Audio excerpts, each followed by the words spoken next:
میں عرض یہ کر رہا تھا کہ حضرت آدم علی نبینا علیہ السلام ہندوستان کی سرزمین پہ تشریف لائے، آپ کو اکیلا پن محسوس ہوا، حضرت جبریل نے اذان کے کلمات کہے، اشہد ان محمد رسول اللہ صلی اللہ تعالی علیہ وسلم، دو بار یہ کلمہ کہا۔ اب حضرت آدم کے کان سے جب یہ آواز ٹکرائی، آپ نے فوراً رب کی بارگاہ میں عرض کی، من محمد، اے پاک پروردگار، یہ محمد کون ہے؟ ابھی تو دو ہی انسان ہے نا، حضرت حوا ہے، حضرت آدم ہے، ابھی نبیوں کا سلسلہ، حضرت آدم تو آ گئے لیکن ان کی اولاد میں نبیوں کا سلسلہ شروع نہیں ہوا، ابھی انسان اور نہیں بنے ہیں، صرف دو ہی ذاتیں ہیں، لیکن یہاں تذکرہ میرے نبی علیہ السلام کا ہوا۔ تب رب قدیر کی بارگاہ سے جواب ملا، ھذا آخر ولدک من الانبیاء، کہا آدم سن، یہ تیری اولاد میں سب سے آخری نبی بن کر کے آئے گا۔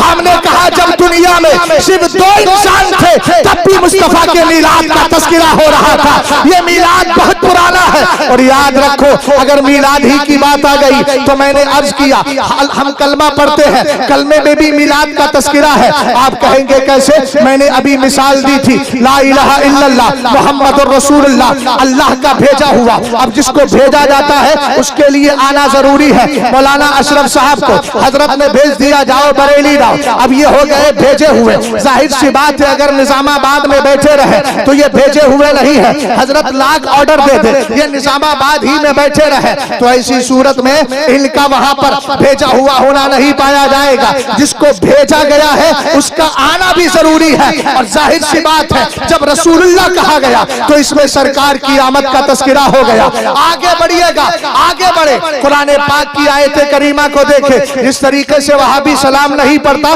لیکن نماز میں کہہ دیتا ہے السلام علیکم ایھا النبی، وہاں نہیں پڑھتا یہاں پڑھوا لیا جاتا ہے۔ اسی طریقے سے قرآن کی جتنی آیتوں سے سرکار کے میلاد کا تذکرہ ہے، یہ وہاں بھی اعتراض لاکھ کرتا رہے لیکن جب تراویح کا وقت آئے گا تیسرا پارہ پڑے گا، وَإِذْ أَخَذَ اللَّهُ مِيثَاقَ النَّبِيِّينَ، چوتھا پارہ پڑے گا، لَقَدْ مَنَّ اللَّهُ عَلَى الْمُؤْمِنِينَ، چھٹا پارہ پڑے گا، قَدْ جَاءَكُم مِّنَ اللَّهِ نُورٌ يَا أَيُّهَا النَّاسُ قَدْ جَاءَكُم بُرْهَانٌ مِّن رَّبِّكُم۔ ہم نے کہا اتنی آیتوں کو پڑھ رہا ہے، پیچھے ہاتھ باندھ کے سب کھڑے ہیں۔ میں نے کہا کھڑے ہونے ہی کو تو قیام کہا جاتا ہے، تجھے یہ قیام سمجھ میں نہیں آتا لیکن نماز میں قیام ہو رہا ہے اور ان آیات کی تلاوت ہے جس میں سرکار کی ولادت کا تذکرہ ہے۔ پتہ یہ چلا ان آیات کے پڑھنے سے مصطفیٰ کریم علیہ السلام کی ولادت کا تذکرہ عین نماز میں ہو جاتا ہے۔ ہمیں سمجھ میں آ گیا جو میلاد مصطفیٰ سے چڑھتے ہیں اگر ویسے نہیں کرتے تو آیتیں پڑھ کر وہ اظہار کر دیا کرتے ہیں۔